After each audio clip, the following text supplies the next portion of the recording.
Tonight, more homeowners tell the News 4 Tucson investigators they had a concerning experience with a local plumbing company. So this comes after our investigation into an elderly woman's nightmare, her home uninhabitable after she was charged thousands for work that was never completed. Our chief investigative reporter, Corey Nylander, has the latest. Well, Sally Rendon's home is still in shambles after hiring Elite Rooter to do some plumbing work over the summer. Now some other customers have come forward with their own similar stories about the company. Within 24 hours, we were out of the house.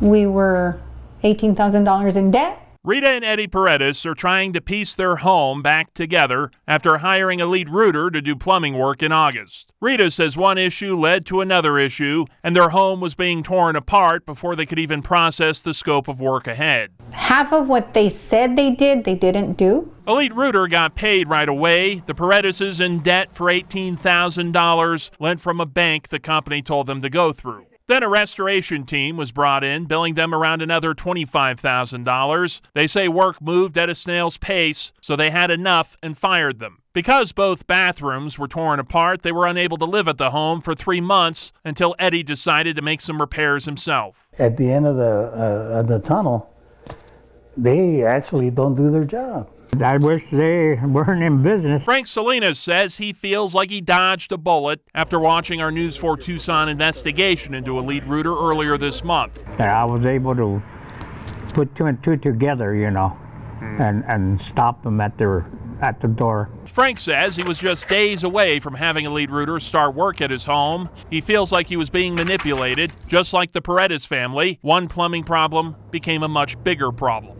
Dollar signs going up and everything. Frank was shocked to see a notice from a financial company that a line of credit was opened in his name, which after interest would have cost him around $29,000. I just couldn't put my arms around it. The News 4 Tucson investigators first exposed issues with the company December 1st. Sally Rendon's home had plumbing work done by Elite Rooter and a line of credit open for over $16,000. And they opened the account without my consent.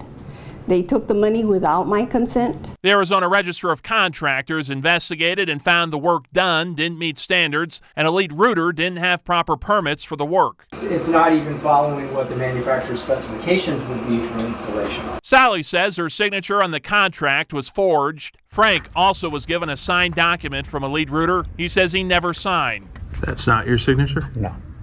My name, but not my signature. This is Frank's real signature on the left, little resemblance to the signature on Elite Rooter's contract. I can confirm that. I mean, I've seen it with my own eyes, right? Joel Garcia worked for Elite Rooter for around 3 years. He says he left because he was concerned about forged signatures and how customers were being treated. A job that would generally run you like $2,000, $3,000 a sewer repair, these guys are pushing like double, sometimes even triple that cost. And I think, you know, it's wrong. Elite Rooter is owned by a man named Patrick Patel. The News 4 Tucson investigators made repeated attempts to get his side of the story, but received no response. For customers like Sally, Rita, Eddie, and Frank, they want to see accountability. I have plans to, you know, have a lawyer involved in it because it's not right. It's not right. The deadline for Elite Rooter to address the issues at Sally Rendon's home expired Wednesday. Right now, the ROC is following up with Sally to see if anything has been addressed. If it hasn't, the company will be fined. Reporting from the South Side, Corey Nylander, News 4 Tucson.